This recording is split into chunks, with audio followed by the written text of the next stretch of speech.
Thank you, guys. Well, happy New Year's Eve to everyone. It's such a pleasure to be here again.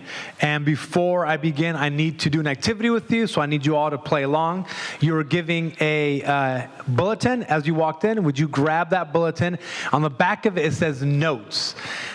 And in front of you, there should be a pen or a pencil, or your neighbor probably has one. You can steal from them, borrow from them. And I want you to take 30 seconds and write down your priorities for 2018. What are your goals for 2018? What do you want to focus on? What do you want to accomplish in 2018? Write down 2, 3, 4, 5, 6 things. Don't overthink this. I'm not going to read this. No one else is going to read it. Just to know what's at stake when we're talking about the topic for this today. So, what are your priorities? 2018. We're finishing 2017. What is it you're going to focus on next year?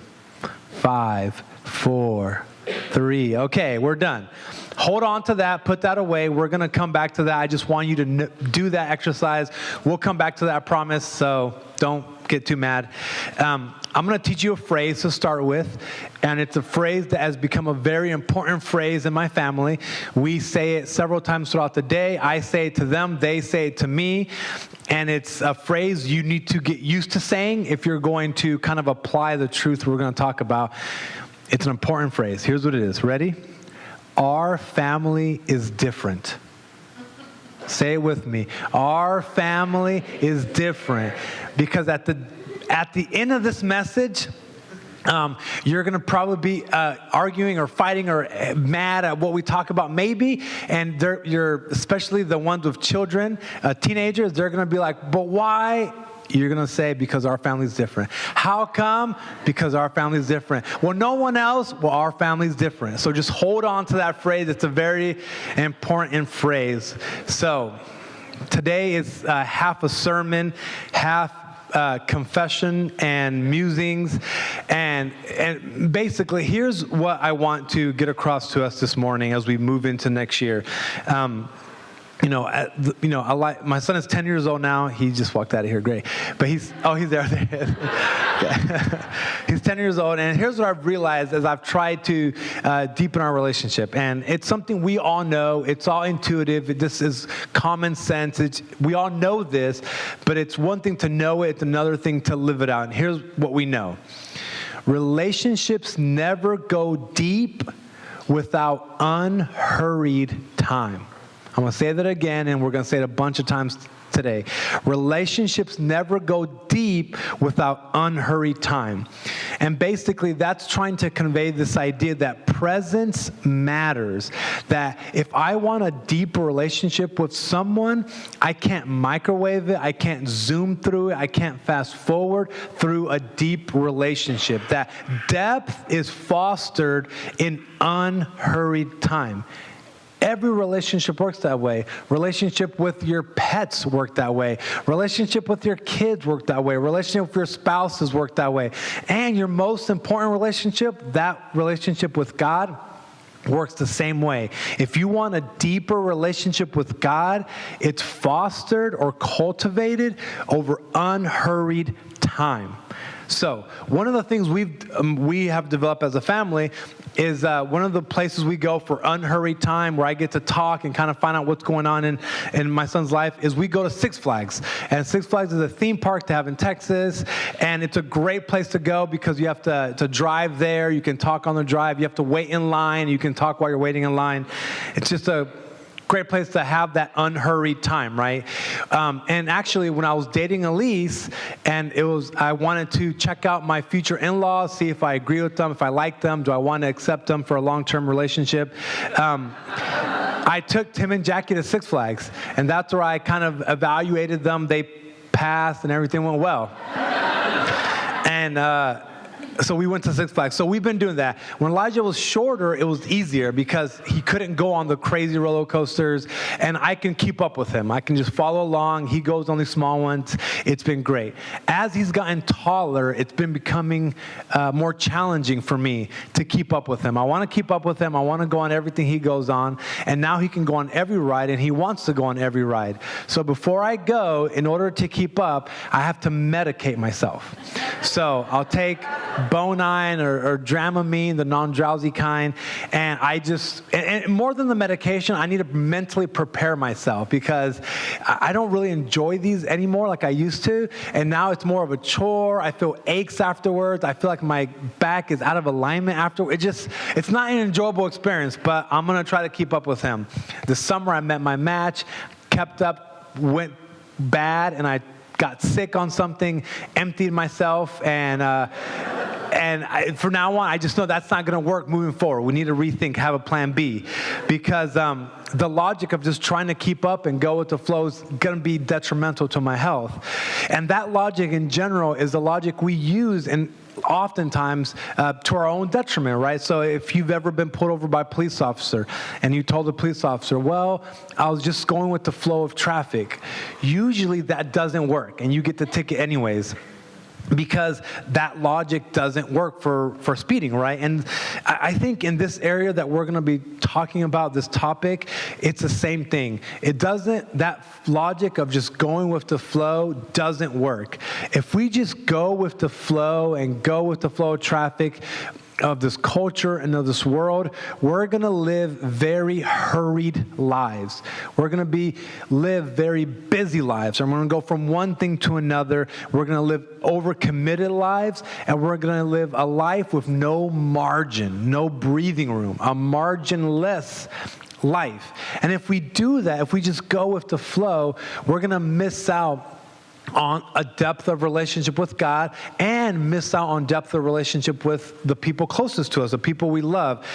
Because like we said, relationships never go deep without unhurried time. So because of that truth, I feel the need to fight for margin in my own life. In my life, margin, no one ever gives me margin. I have to fight for it and I have to protect it and protect my most important yeses, right? And the way I'm defining margin is that space between my load, what I'm committed to, and my limit, how much time I have in a day. And the space between what I'm committed to and what I can capably do in a day, that extra space, that's margin. That's white space. That's breathing room. And the reason I want to fight for that space is because relationships grow in the margin. The only unhurried time I have in the day is margin. So if I want to have a deeper relationship with my children, a deeper relationship with my spouse, if I want to cultivate a deeper relationship with God, I need margin. I need to fight for that margin because that's where my relationships are going to grow. And that's where I have unhurried time. So I need to make the choice that doesn't make sense. It's difficult sometimes. It's challenging. But I do it because our family is different, because I want to have that deep relationship. Okay. Are you with me so far? So far, in fact, everyone agrees this makes sense. This is obvious. It's logical. Now, here comes the confession part. So, for me, in my own life, when I look at the margin in my life and what is the biggest challenge to having margin, what's the thing that tries to overtake my margin and hijack it and control it and dominate it, it's very simple. It's technology.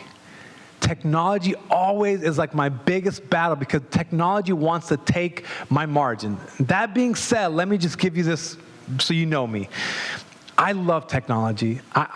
Technology is like my love language. I'm so thankful to God that I'm living now and not in the Middle Ages. I'm glad we have modern medicine and advancements. I want to be treated with real doctors and not by leeches that are trying to suck the blood out of me when I'm sick. I'm so grateful I have AC and heaters, and I'm just so thankful for all the little things. We have cooked food and we have Diet Dr. Pepper. Thank God for Diet Dr. Pepper. I'm just so grateful we have these things, right? I love my smartphone. I jokingly call my phone a Horcrux. And if you're not a Harry Potter fan, basically that means my soul is kind of in this, which I know is not appropriate to say at church, but as a joke, it kind of is. Like my whole life it can be stored in here. I have my digital brain. I love this device. I love having a smart house. I love asking Alexa to play music. I love asking Alexa to turn on and off the Christmas tree. I love determining the temperature based on a device. I love having a smart house. I love having a smart car. Hey Siri, can you text Elise that I'm going to be 5 minutes late? Look at that. It's doing it right now. That's how incredible this is. Here, I'm going to turn this off. No, don't do that. Okay. I just love that ability. I'm like so grateful that we're surrounded by this technology. Like, I love reading on the Kindle. I like exclusively read on the Kindle. And like when I think about previous generations, like the majority of people were illiterate. Most people lived their entire life without ever seeing a book, much less reading a book. And now, in a couple seconds, I can download any book I want for the majority, for most cases, on my device. That's incredible that I can do that, right? If you think about music, right? Some people would wait years for an album or a CD to come out, or you would borrow, or you would have to copy cassettes and do things that were illegal. Now, with a couple seconds, you can listen to anything you want, the best compositions in the world. You can listen to Michael Jackson's Thriller right now. It's just incredible that I have access to thousands and millions of songs on my device, right? I can get an Uber anywhere and have a map so that anywhere I go around the world, I know I'm going to be safe. I don't have to stop and ask for directions now. Right? It's just incredible what we can do. I can check my heart rate. I can check my bank account. Like if I want, I can spy on my kids with this device. Right? Well, they're here, but like usually I can spy on them with my device. Like it's just incredible what you're able to do. And that's just my smartphone. We don't have time to get into all the advancements that already happen in transportation and tech and medicine and biotech, and we can go on and on. So trust me, my love language is technology, but if I'm just being completely honest, and it's taken me a lot of time to get here, I've been in denial for so many years. I know the first step is kind of saying, hello, my name is Ray, and I'm here now, though. I've noticed that technology has had both a positive and a negative impact on my life, and specifically on the relationships in my life.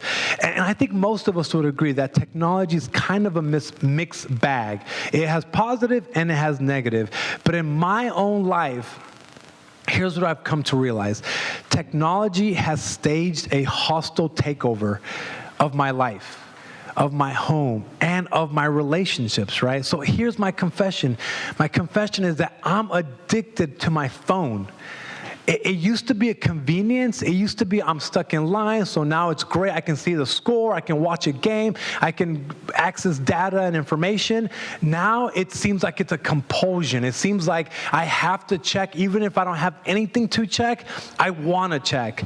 I feel like the phone has kind of rewired my brain, just like any addiction has rewired someone's brain. I feel like I function differently now after the device than before the device. I feel like sometimes this device makes it so that the real world is uncomfortable. Have you ever left on an errand and forgot your phone at home? I feel naked. I don't know what to do. I can't find my way home. I'm so used to GPS, and it just feels weird not to have a device. Like when I go on airplane mode, I travel often, it's a weird sensation to not have access to all the information I want in the world. I have like one phone number memorized, 911. Any other number, if I get amnesia, no one's ever going to find me because I'm addicted. And I feel like now I've noticed that like to do hard and deep work that requires my attention, my focus, that requires creativity, it's much more difficult to do that work now because it's so easily to get distracted by email and text messages and all sorts of stuff. And that's how I feel, but maybe it's not me. So I just got a couple assessment questions here to see, just to give you an idea of where you're at with your relationship with technology or not. So here's a couple questions. Do you feel bummed if you forget to bring your cell phone into the bathroom with you? Have you ran into somebody because you were texting and they ran into you because they were texting? And it was the same person, you were texting each other? Is it easier for you to text your family members than walking upstairs or downstairs? We are too. Have you reached a point in your life where it seems absurd not to post a picture of your breakfast, lunch, and dinner to Instagram? It seems weird. Why wouldn't the world want to see the coffee figurine I have there? Okay. Have you mastered the art of secretly texting while maintaining eye contact with somebody? Some people can do that. I've seen them send text messages to other people while they're making eye contact with me.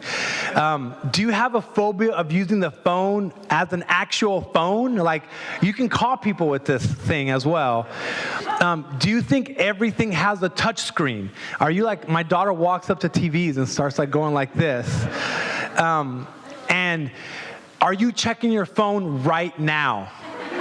Okay, those are kind of silly to an extent, but the ones that really hit home to me were these two questions here.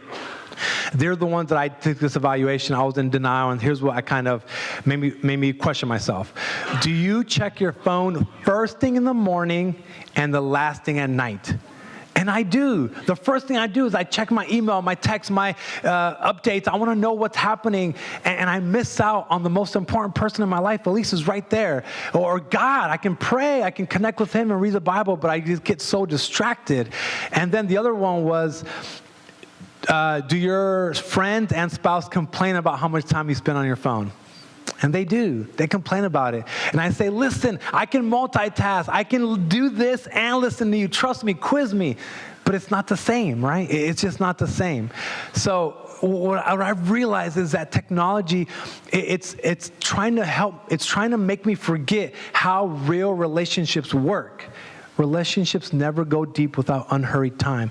And technology offers the illusion of companionship without the demands of friendship. It's swipe here and like and swipe. And it's everything in technology, it's really hurried. It's like hurried time. It's not quality, deep, unhurried time.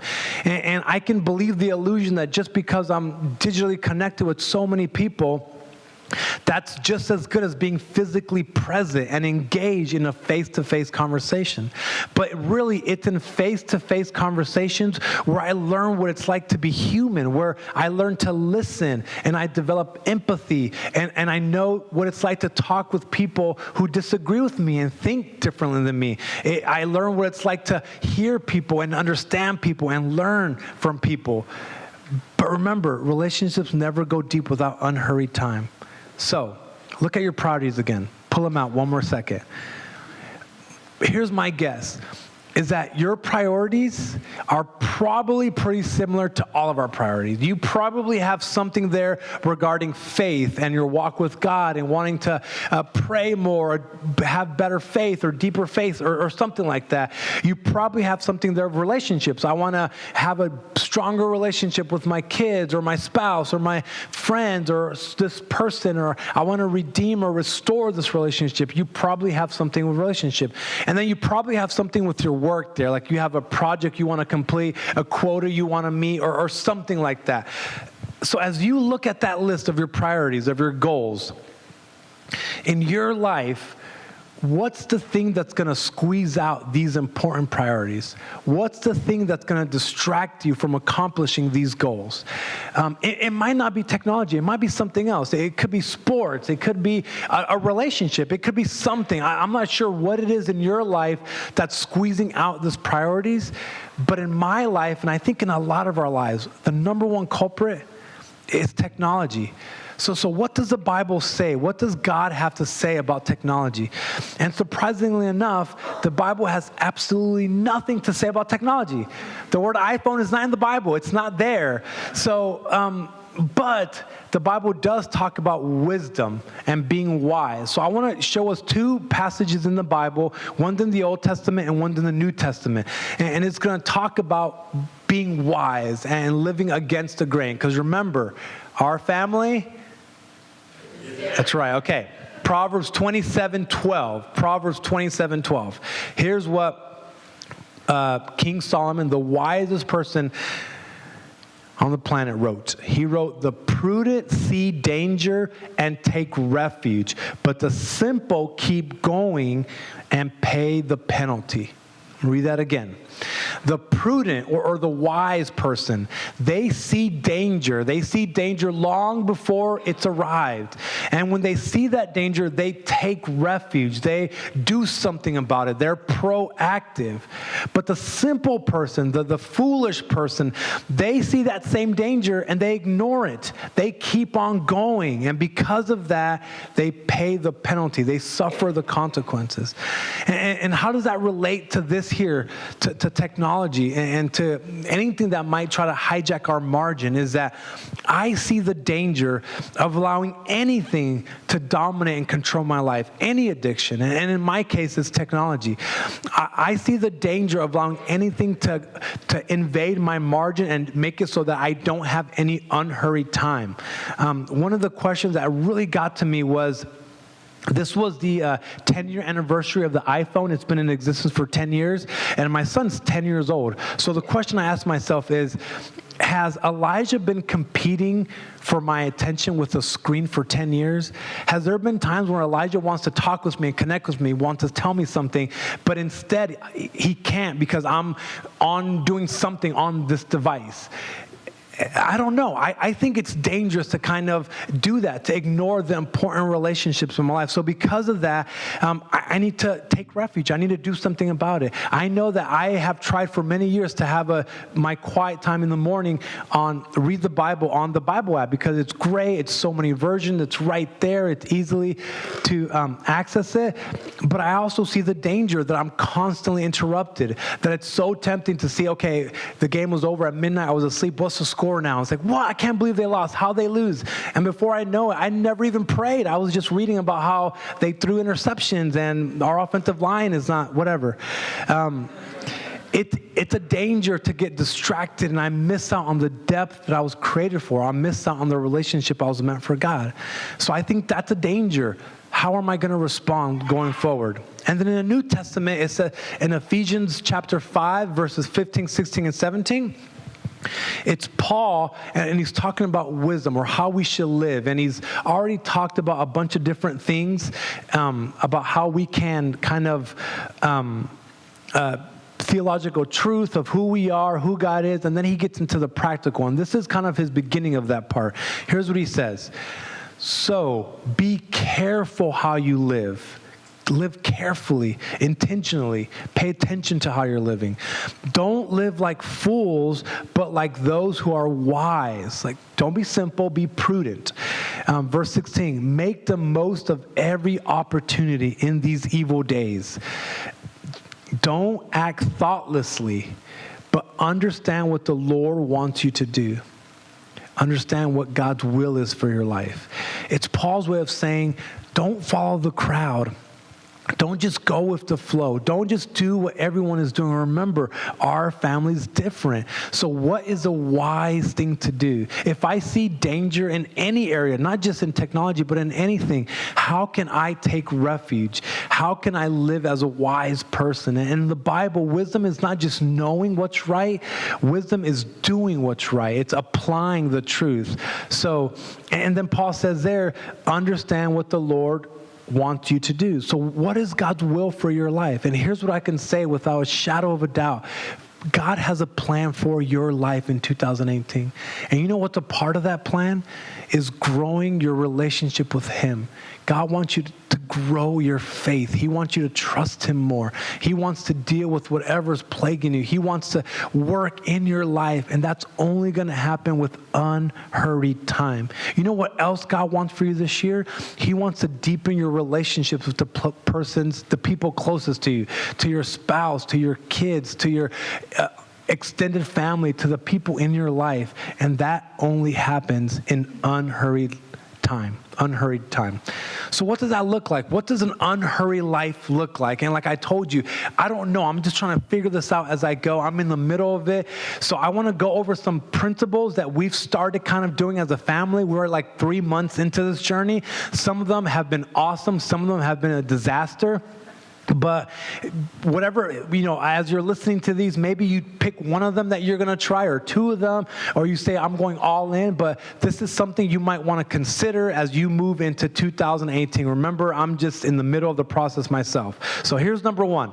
Number one is to prioritize presence. Prioritize presence. There is no substitute for presence. There's no substitute for you. I can send a text or an email or a FaceTime or an emoji. None of that is as good to my kids as me being there with them face to face. There's no substitute for that. There's this professor at MIT named Sherry Turkle, and 20 years ago, she was at the forefront of this. She was, extolling the virtues of what this community, this virtual community was going to do and how it was going to change the world, and she was right.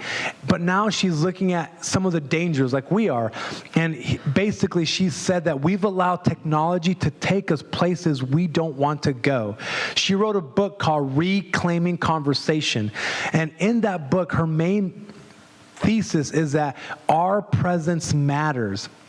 That today, when we're talking with people, that means something. That's when we're most human, when we're having these face-to-face engaging conversations with someone. And that if I'm having a face-to-face conversation with someone and then my head goes down because I'm checking a text or an email or an update or something, what I'm telling that person, what I'm communicating is that I would rather send this electronic message than have this face-to-face meeting. This is more important than you. And that's messed up people's ways of interacting. But the most human thing we can do is have a face-to-face meeting. So here's what I've realized. The most precious gift we can give someone is our undivided attention. The most precious gift you can give anyone is your undivided attention. And there's this picture I want to show you that I saw in the commercial, and it's this picture of this married couple, and they're looking at their devices as they're going to bed. And I feel like it's funny, but it's also kind of sad because they're missing out on that human interaction of looking at each other face to face. And that's something we can do. How can we prioritize presence? If you look at those priorities you wrote, if there's a relationship there, how can you be there for that person? Number two, prioritize conversations. There's this thing called the 7-minute barrier, and basically there's a ton of research that shows that it takes about 7 minutes from when they start a conversation to get through all the minutia. How's your day? Good. What happened today? Nothing. How's everything? Great. You kind of get through all that stuff, and after 7 minutes of continuing that conversation, if something deep is going to happen, if I'm going to get to what at the heart at the issue, if I'm going to confess what I'm struggling with and tell you what I'm praying about, it's going to take about 7 minutes of that. But as soon as I look down, as soon as I turn the TV on or check the score or look away, basically I kill that conversation. Those 7 minutes never accomplish what they were meant to accomplish. So prioritize conversations. So how do we do this? How do we prioritize presence, our being there, and conversations? That's number 3, which is to protect conversation spaces or protect presence spaces. So again, remember, our family is different. Okay, here's what we've done as a family, and some of these have been tough, but we're trying it. We've created some tech-free zones and some tech-free times in our family. And if you want to send hate mail, my email is tim.y@wallcathedral.org. 14 years ago, I married Elise, and she said no technology at the table. I hated that rule. It's the best thing. No tech at the dinner table. No checking scores. No checking email. No texting at the dinner table. That's the conversation space where we're going to talk about whatever goes on. And it's amazing what happens when you do that habitually over time. Car rides. My daughter just loves chatting, and she never stops talking. And after a while, it goes from being cute to just being annoying. It's much easier to give her an iPad and headphones and just say, go, leave us alone for a little bit. Give us some peace and quiet. I know I'm confessing it's horrible parenting. But we don't do that anymore. Now car rides are conversation times. Those are times we're going to talk about, we're going to play games. We're going to do whatever we can so that's a conversation time. And then early in the morning and late in the evening, I don't want the first thing I do is to look at a screen. I want to have that time for conversations, for breakfast together, for talking about what we can be expecting that day. And this end of the day too, how was your day? Let's debrief what we're going through. And I read this book called Tech Wise Family by Andy Crouch. And in that book, he kind of talks about the same things. And he says that their goal is to have 1 hour a day, 1 day a week, and 1 week a year being tech free. So 1 hour a day, that's doable. That's over dinner and a few meals. That's not that hard. 1 day a week is impossible. It's hard to do that. So we tried a few months ago, and remember, our family's different. So we try to have 1 day, and at least let's do Sunday because church, you can, have a tech-free day. Are you crazy? NFL football right before the playoffs? No way. Let's do Saturday. Are you crazy? College football right before the playoffs? No way. So we set it on Friday, but I have to work Friday, so I got the screen during the day. So technically, it's only Friday from like 3:30 to when I pick up my kids till 9 when they go to bed. For 6-ish hours, we're tech-free, and it was hard. It was like going through withdrawals. We didn't know what to do of ourselves. We ended up going to Target, and we found ourselves browsing the tech section at Target because I told you we got problems. So, but we're trying it. We want to protect these spaces, and we're trying it. And 1 week of year, I'll let you know next year how that went or how it failed halfway through. But anyways, that's what we're trying to protect our conversation spaces. And lastly, to protect your margins, right? You're prioritizing presence, you're prioritizing conversations, you're protecting places where you can have those, and then you're going to protect your margin. See, no one is going to give you margin, right? No one's going to fight for your margin. And if you think about the life of Jesus, Jesus was an extremely busy person. I mean, demands we can't even imagine on his life. Yet, he was productive, and he fought for margin. He would wake up early before anyone else and go spend time with God. He would leave and go to a solitary place in nature and spend time with God. So how are we going to do that? And I know if you got younger kids or like toddlers, Isabella's never going to say, at least you've been working so hard. You're such a good mom. Why don't you go get some margin, go rest. I'm going to put myself down for a 6-hour nap. That's never going to happen, right? Your teenager's never going to say, parents, you've done a great job of raising us. You put food on the table. Go get yourself a weekend to yourself. We'll fend for ourselves this weekend. Your boss is never going to say, take the rest of the week off, focus on yourself. I'll do your work for you. No one's going to fight for your margin. You have to do it for yourself. But the reason you're going to fight for margin is because I know deep down what you really want is a deep relationship with the people around you. All of us were created for that. And you really want a deep relationship with God because whatever your priorities are, the best version of yourself is someone who is deeply committed, connected to their Heavenly Father. So relationships never go deep without unhurried time, and that happens in margin. So look at your priorities. This year can be different. This 2018, you can focus on these priorities. You can achieve your goals. You can have a deep faith. You can have deeper relationships with the people around you. You can restore what's been broken, and people who are estranged can come back home. I mean, we can make that happen this year. You can be healthy. Whatever your priorities are, it could happen this year if we fight for our margins and we protect. For me, that means fighting and putting technology in its proper place. For you, it might be that, it might be something else. Whatever it is that's trying to hijack your margins, you need to wrestle with that and put it in its place so that you have unhurried time. Unhurried time, that's the key for 2018. Can I pray for you? Father, I thank you so much for this opportunity to be alive in this century. Cannot thank you enough for all the millions of blessings that I just take for granted, but are so central to our existence here, from transportation to housing to health to medication, all of it. We're just so grateful for the blessing of being here alive today.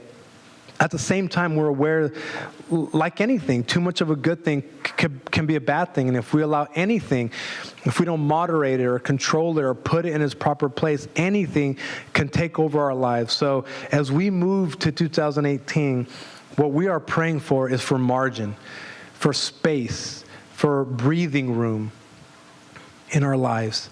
So would you give us wisdom to know what it is we need to change, what we need to implement, what we need to reconfigure so that we have margin, so that our relationship with you can go wherever you want it to go, so that relationship with the people around us is growing stronger every day, so that marriages are getting stronger, so that parents and kids are getting stronger, so that our friendships are getting stronger.